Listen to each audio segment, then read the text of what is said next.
Thank you friends for being a part of this channel. For improving the writing skill, I am giving some words for practice before this dictation. So please pause this video and practice the words before start the exercise.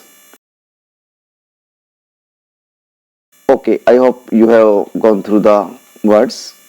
So let's start the dictation. Mr. Deputy Speaker, I have great pleasure in taking part in the debate relating to the demands for grants for this Ministry of Home Affairs. The Minister of Home Affairs occupies an important position in the central executive, and the central executive under the Constitution is vested with wide powers. It is because of the wide powers and the unique position under the Constitution that it is able to hold the country united in spite of various diversities of language, religion, and other things. Therefore, the unique position should not be disturbed even when we think of amendment to the Constitution at any time. The Home Ministry had a difficult time during the year. In retrospect, the whole country was in turmoil politically and economically. The articles of consumption were scarce, prices were soaring high, and there was large scale black marketing and smuggling. And in this turmoil, some opposition parties, I do not say all the opposition parties, but some of them campaign civil disobedience in the whole country from the 29th June and paralyze the government to subvert democracy and the constitution. This act of the opposition cannot be accepted by the present government. Any government worth its name had to prevent it and to take effective steps to bar such a move, and this law, which was proclaimed by the President on the advice of the government, saved the whole country from destruction. It is not good complaining that during the period under review, civil liberties are curtailed, democratic rights are abrogated, and so on. But who is responsible for this? As my friend who has just spoken said, that they were responsible for creating such a situation. Freedom of speech, freedom of realization does not imply unrestrained freedom or unrestrained rights. Where there is a right, there is a duty. Every right has to be exercised in such a way that it does not cause any hardship to the other who has the same right. It is not good complaining, but let us see the results that accrued from this period. There is all round discipline. You now find discipline in the house.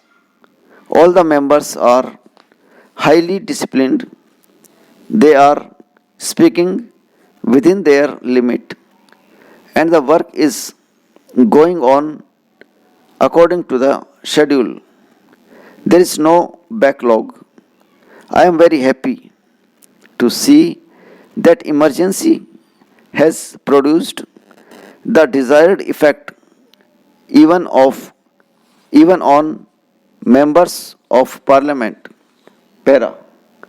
We face a changed situation. I am told, and I hope this figure is correct, that since 1962 there has been only a 5% fluctuation on the voting, and yet it has created a tremendously changed picture. We are today not only in the government but in some states in the opposition. We have to create and we have to show good standards of democratic functioning.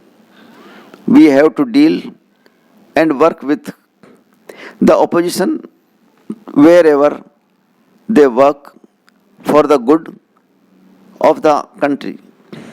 Wherever we feel that they are going in the right direction, we must not oppose them merely for the sake of opposition, as sometimes we ourselves have been opposed in our organization. We must renew our faith in the path of democratic socialistic functioning. I do not want to go at this time into matters of policy. We shall have many occasions to discuss these matters. Today, I should like to welcome all those who are new members. We welcome them here and hope that they will make valuable and interesting contributions to Lok Sabha, and that they being here will enrich our party. At the same time, I should like to give me good wishes to those who will no longer be with us. They have been valued colleagues. They have played a very significant part in the debates in the House and in the functioning of the party. We shall miss these familiar faces. We have hope that no matter where they are or what work they are doing, their advice will always be available, and that they will keep up their interest in the affairs of the party. Much work has to be done, not only in the legislature but at all levels, and this again is some time which we must all work out under the guidance of the Congress President and other leaders. Para. When I got up, I had many things to say to you, but I must confess that I am so moved that I have no words really except to thank you once again for the confidence which you have placed in me. I should like to tell you that this burden is a tremendous burden, and is a burden which cannot be borne by one person alone, not even by one person and a few colleagues in the cabinet, but by the entire party here and the entire party all over the country. We must treat these problems as our problems. As I said, we have made a good beginning. Let us not hesitate to give advice or suggestion. Let no one feel isolated. Okay, thanks.